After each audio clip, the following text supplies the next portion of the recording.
पुत्री सती, प्रणाम पिताश्री। ये तुम क्या कर रही हो? पिताश्री, देवेश्वर शिव ने आज्ञा दी है कि मैं इसी प्रकार शिव आराधना करूं। वे मुझे शीघ्र ही मिलेंगे। कदापि नहीं, कदापि नहीं पुत्री। नमः शिवाय। ये ना भूलो कि तुम विशाल साम्राज्य के स्वामी दक्ष प्रजापति की राजकन्या हो। पिताश्री, मेरी यही आकांक्षा है कि देवेश्वर शिव के साथ मेरा मिलन शीघ्र ही हो,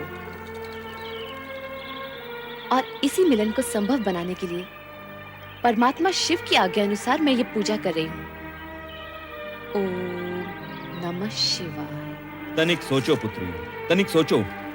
उस विचित्र वेशधारी कैलाश निवासी से तुम्हारा विवाह कैसे संभव होगा?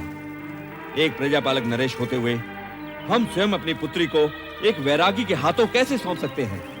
जो पूर्व निश्चित है उसे आप विफल कैसे कर सकते हैं? मेरा जन्म ही देवेश्वर शिव की चरणों की सेवा के लिए हुआ है पिताश्री। ये तुम्हारा भ्रम है सती। स्वप्न की बातें कभी सत्य नहीं हुआ करती। तुम जो कुछ भी कर रही हो वो तुम्हारे भ्रम का परिणाम है। छोड़ दो ये सब व्यर्थ की बातें। नहीं पिताश्री, देवेश्वर शिव के प्रति ऐसा असम्मान न दिखाइए, ये उचित नहीं होगा। उचित अनुचित के तर्क में उलझकर तुम अपनी अल्प बुद्धि का परिचय दे रही हो सती। ऐसा प्रतीत होता है कि तुम्हारा ये शिव आराधना का मोह भंग करने के लिए अब हमें ही कोई उपाय करना होगा, और ये उपाय हम शीघ्र ही करेंगे। ओम नमः शिवाय। ओम। पिता दक्ष के क्रोध और चेतावनी का सती पर कुछ भी प्रभाव नहीं हुआ और वो पुनः शिव स्मरण में निमग्न हो गई। नदी तट पर सती शिव की भक्ति में लीन थी और इंद्रलोक में देवराज इंद्र, पत्नी शची तथा अन्य देवगणों के साथ नृत्य, संगीत व मनोविनोद में निमग्न थे।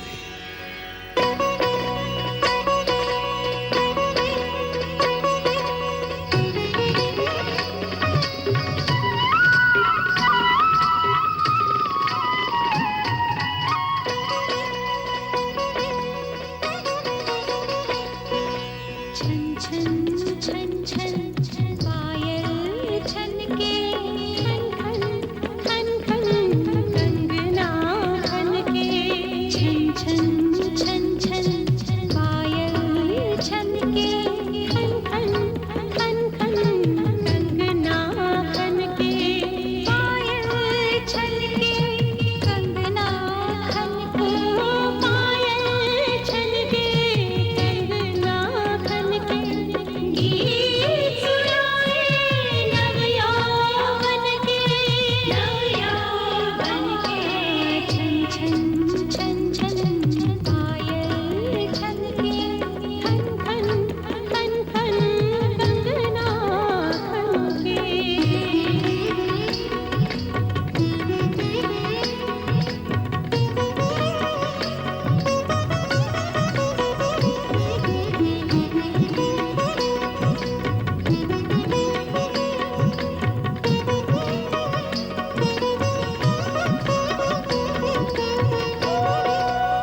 Om Namah Shivaya.